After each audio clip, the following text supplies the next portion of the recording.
Hey, what's up mga kaballers? Maligayang pagbabalik sa aking channel. Halina't pag-usapan natin ang balitang 3 players ng Warriors out na sa lineup. At ang balitang Lakers may bagong point guard. Kilalanin, tara na't pag-usapan natin yan dito sa Basketball Hotshots.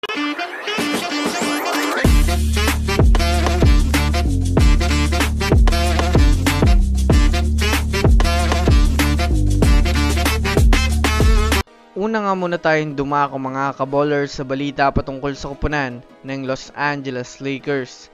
Sa nalalapit nga pong trade deadline mga kaballers ay malapit na rin gumawa ng move ang general manager ng Lakers na si Rob Pelinka na maaaring gumawa na ng trade move sa mga susunod na linggo. Ito ay dahil na rin mayroon na nga po ang Lakers kausap na team which is ang Atlanta Hawks na nag-aantay na lang ng isang team na maaaring mabagsakan ni D'Angelo Russell. Yes mga kaballers, tama nga po ang narinig nyo. Si D'Angelo Russell na nga po talaga ang bibitawan ng Lakers para magkaroon ng panibagong point guard. Alam kong alam nyo na rin nga po kung sino ang magsisilbing kapalit ni D'Angelo Russell sa Lakers. Ito nga po mga kaballers ay si DeJounte Murray na pinakamatunog na point guard na kinukuha ng Lakers ngayon.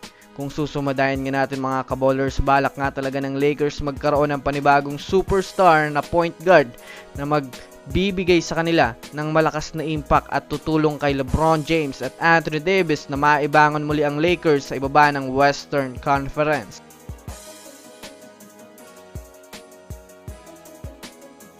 Samantala, dumako naman tayo dito sa balitang 3 player nga po ang out sa lineup ng Warriors. Alam naman natin na bibihira na nga po makumpleto ang kupunan ng Golden State Warriors dahil na rin sa may nasususpende at mayroong nagtatamo ng injury.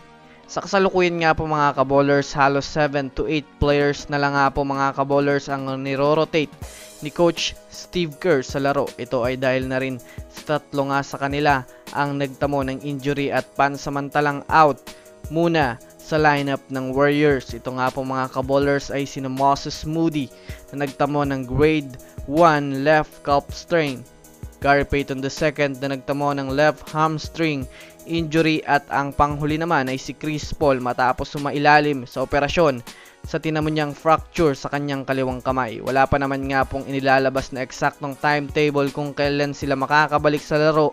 Ngunit si Moses Moody nga daw at GP2 ay pinayagan na ng doktor magkaroon ng light na practice. Kaya kung susumadayan nga natin, mayroon na nga pong good progress ang kanilang pagre-recover. Kaya naman masasabi nating medyo malapit-lapit na nga po sila makabalik sa laro. So that's it for today's video mga kaballers. Yan lang ang ating pag-uusapan sa ngayon. Pindutin ang subscribe and hit nyo na rin ang notification bell para sa mga susunod na updates sa mundo ng basketball. Again, this is Basketball Hotshots. Thanks for watching.